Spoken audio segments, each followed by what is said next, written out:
that's always my bragging rights to everybody you meet, like I saw AC/DC when they were playing school halls.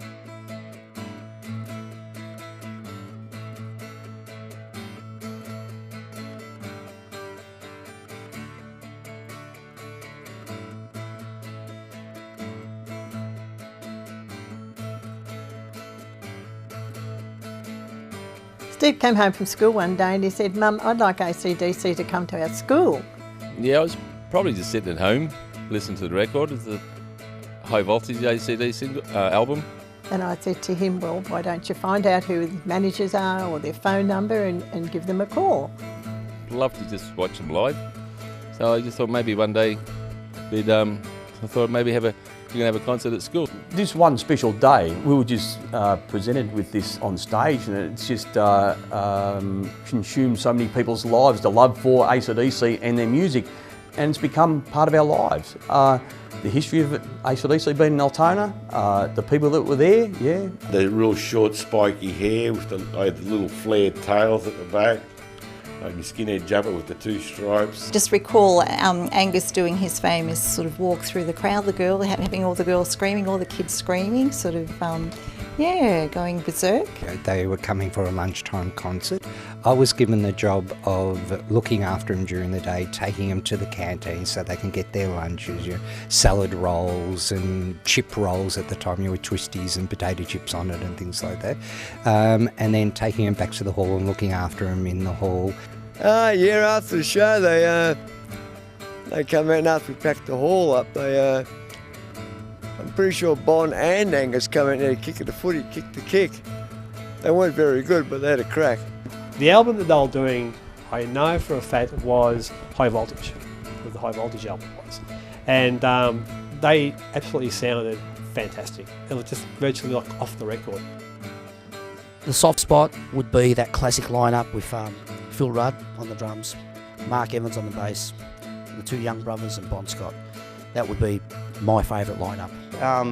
The TV's a different thing, but the live shows fell into two very, very distinct areas. There was like the things like the schools or the civic halls, and then there was the pub gigs, right? The places where there wasn't alcohol, it was we had very much a teeny bopper following. In those days I was a sherbet girl, but when it came to good old rock and roll, AC/DC were the band. Yeah, well, I think they already had airplay and we all knew who they were, and that was the most exciting part of it. There was somebody that we heard on the radio and they came to our school. We say, oh yeah, I seen them in 1975, they came to my school, and people would just go, nah. A couple of photos that I took myself at the show, which were also proof, and people had sort of, not believe me, I'd say, oh, get my photo album out.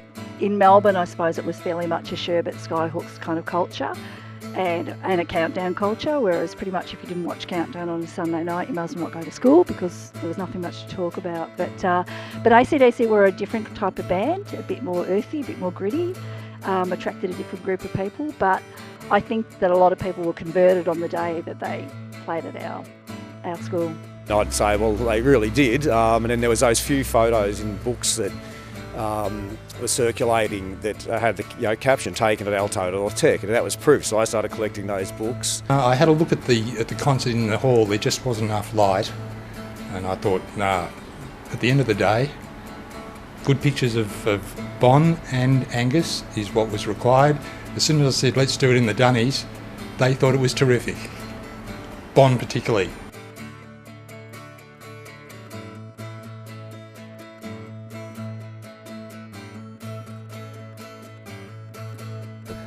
Yeah, I actually blew up my dad's stereo.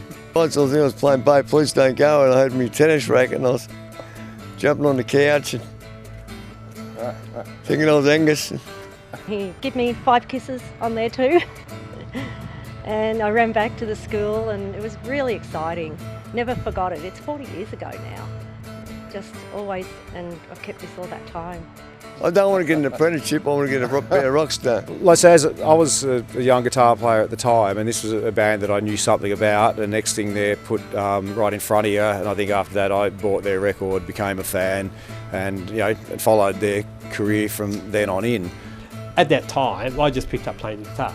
It's always kept in my mind and in my heart. For me, it was a life experience to sort of see a band like that. There were big heavy drapes in those rooms, so they were pulled to make it really dark. People had drawn chalk kind of drawings on the boards to kind of make it look a bit cool and groovy, and tables were upturned to separate the space between the audience and the band. I remember standing on the tabletop because it was so crowded, so I stood on the tabletop and danced. The band's work ethic, I've never known anything since like it. And Angus particularly, every night, just bang, just like impeccable. Both guys were very on side. Angus was particularly professional. Bon was just a full-on rat bag. Simple as that. Loved it. You could see that they were going to be the best band in the world, and they became the best band in the world. And that was 75. By 79, they were the best band in the world, let's just say, you know. By Bon Scott's last album, by Highway to Hell, the whole world knew about them. So, yeah,